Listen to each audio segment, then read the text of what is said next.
మనం వాళ్ళ మనసులని మార్చడానికి ప్రయత్నం చేసే కంటే అనుకున్నది చేసి చూపించడం మంచిది. ఎందుకంటే అద్భుతం జరిగిన తర్వాత వాళ్లే పశ్చాత్తాపం చెందుతారు, ప్రాయశ్చిత్తం కూడా చేసుకుంటారు. మీ నానమ్మది కూడా పంతం కాదమ్మా, నాది మొండితనం కాదు. తనది మనవరాలి మీదున్న ప్రేమ, నాది కూతురు మీద ఊరి మీద ఉన్న బాధ్యత. ఇద్దరి ఆశయాలు ఒకటే, కానీ దారులే వేరుగా ఉన్నాయి.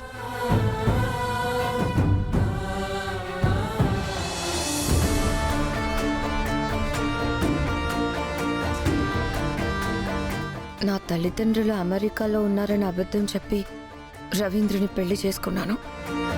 జగన్నాథం గారు కూడా నా మాటల్ని నమ్మి నన్ను సపోర్ట్ చేస్తున్నారు. ఆల్ ఆఫ్ ఎ సడన్గా నా పెంపుడు పేరెంట్స్ ఈ ఊర్లో అడుగు పెట్టారంటే నా గురించి నిజాలన్నీ రవీంద్ర వాళ్ళకు తెలిసిపోతాయి. నన్ను ఇంటి నుంచి బయటికి గంటేస్తారు.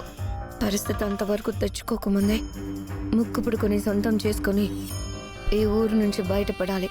ముక్కు పుడక సహాయంతో అమ్మవార్ల ఆభరణాలను సేకరించి శక్తుల్ని సంపాదించి వశీకరణం మించిన దాన్ని అయిపోవాలి.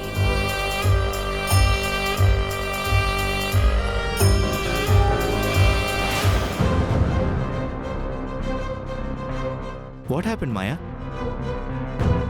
ఏం లేదు, సడన్ గా అలా పట్టుకునేసరికి షాక్ అయ్యానంతే. నా వల్ల ఏమైనా ఇబ్బంది కలిగి ఉంటే ఐఎమ్ సారీ. It's okay. మనకు పెళ్ళయింది కానీ ఊరి సమస్యల వలన మనం దగ్గర కాలేకపోతున్నాం. బట్ మనకంటూ చిన్న చిన్న ఆనందాలు ఉంటాయి కదా. మన మధ్య ఈ చేతులు ఎందుకు అడ్డం? అంటే అది అది నన్ను ఇష్టపడి పెళ్లి చేసుకున్నావు, ముద్దు ముచ్చట్లు లేకుండా దూరం పెడతానంటే ఎలా? ఇవన్నీ మొదటి రాత్రి నాడే జరిగితే బాగుంటుంది కదా. నువ్వు చాలా గ్రేట్ మాయా. ఎందుకు? మన ఇండియన్ కల్చర్ని నాశనం చేస్తూ చాలామంది అమ్మాయిలు పెళ్లికి ముందు పిచ్చి పిచ్చిగా బిహేవ్ చేస్తున్న వాళ్ళున్నా ఈ జనరేషన్లో పెళ్ళైన తర్వాత కూడా నువ్వు ట్రెడిషన్కి ఇంపార్టెన్స్ ఇస్తున్నావు. That's really great. నీ మీద మోజుపడి నిన్ను పెళ్లి చేసుకున్నానని నువ్వు అనుకుంటున్నావు. నా స్వార్థం కోసం నిన్ను పెళ్లి చేసుకున్నానని నీకు తెలిస్తే ఏడిచ్చేస్తావు. సరే మాయా, భార్యాభర్తల మధ్య జరగవలసిన తదుపరి కార్యక్రమాలకు ఎప్పుడు ముహూర్తం నిర్ణయిస్తే అప్పుడే దగ్గరవుదాం. అప్పటి వరకు నేను నిన్ను డిస్టర్బ్ చేయను. Thank you. ఇందాక నేను వచ్చే సమయానికి నువ్వేదో ఆలోచించుకుంటూ ఉన్నావేంటి? ముక్కు పుడక ఎవరి దగ్గరికి చేరుకుంటే వారికి కీర్తి ప్రతిష్టలు దక్కుతాయని చెప్పి తాతయ్య గారు చెప్పారు కదా.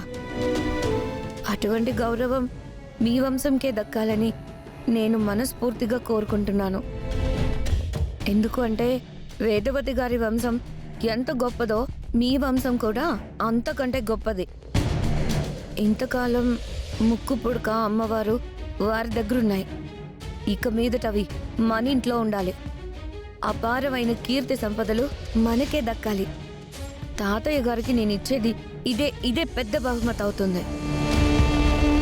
వేదవతి వాళ్ళు ఎంత స్వార్థంగా ఉన్నారో ఊరందరూ కళ్ళారా చూశారు. అందుకే వాళ్ళకి సరైన శాస్తి జరగాలి. యు ఆర్ రైట్ మాయా. ఇంతకాలం వేదవతి గారిని ఊరి జనం ప్రత్యక్ష దేవతలా కొలిచారు. మనవరాల విషయంలో ఆవిడ స్వార్థపరురాలైపోయింది. అవని మాటను కూడా కాదంటుంది. అందుకే ఎలాగైనా ముక్కు పుడక మనకే సొంతం కావాలి. అవని మీద కూడా నాకు అనుమానంగా ఉంది. అవని బయటికి అలా నటిస్తుందనిపిస్తుంది. అవని కూతుర్ని పంపిస్తానని అనడం వేదవతికి నచ్చడం లేదు. అత్త కోడళ్ళు ఇద్దరు కలిసి ఆడుతున్న డ్రామాలా ఉంది. అది కూడా నేను కనిపెడతాను. నువ్వు మా గురించి బాగా ఆలోచిస్తున్నావు. మా వంశానికి కీర్తి ప్రతిష్టలు దక్కాలని నువ్వు కోరుకుంటున్నావు. ఇంత మంచి మనసున్న దానివి మా ఇంట్లో అడుగుపెట్టడం I'm so lucky. Thank you Maya. ముక్కు పొడికి విషయంలో మా నుంచి ఎటువంటి హెల్ప్ కావాలన్నా చేస్తాము. అలాగే ఆ కుటుంబాన్ని ఎదిరించడానికి ఎప్పుడూ సిద్ధంగా ఉంటాం. Thank you.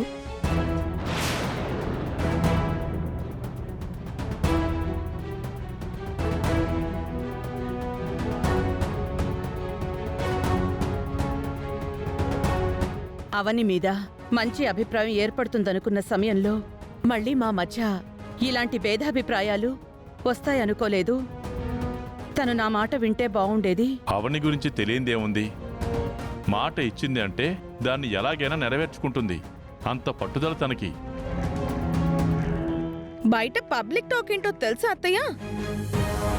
అత్త కోడళ్ళ మధ్య పోరు మొదలైంది, అవనియే గెలుస్తుంది అని అందరూ అనుకుంటున్నారు. నీకు అలా అనిపించిందా బంగారం? నాకైతే అత్తే గెలుస్తుందని వినిపించింది. త్రేతాయుగంలోనూ ద్వాపర యుగంలోనూ ఈ కలియుగంలోనూ అత్త మీద గెలిచిన కోడలే లేదని బయట అనుకుంటున్నారు. ప్రతి ఇంట్లో నాలాంటి ఒక కోడలు ఉంటే దేశం 10 ఏళ్లు ముందుకు వెళ్ళిపోతుంది అని, మీలాంటి ఇద్దరుంటే 20 ఏళ్లు వెనక్కి వెళ్ళిపోతుందని కూడా బయట అనుకుంటున్నారు. అది వినిపించలేదా మీకు? అది మేము ఎక్కడా వినలేదు. ఇక్కడే నీ దగ్గరే వింటున్నాం. నువ్వు గొప్పదానివని నీకు నువ్వు పొగుడుక తప్పలేదు. మమ్మల్ని బెదవాలని చేయకు. డప్పు బయట వాళ్ళు కొట్టాలి, నీకు నువ్వే కొట్టుకోకూడదు. అత్తయ్య, మీరు కాఫీ తీసుకోండి.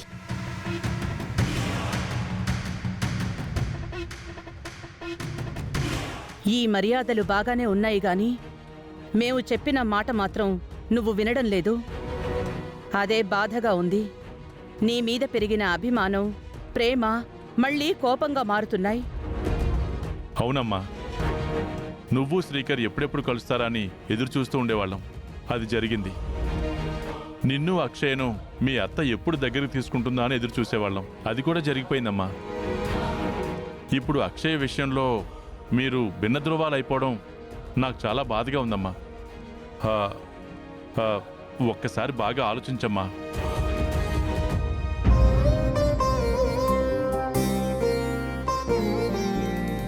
నీ వంటి కోడలు ఏ ఇంట్లోనూ ఉండదు అనేది నిజం.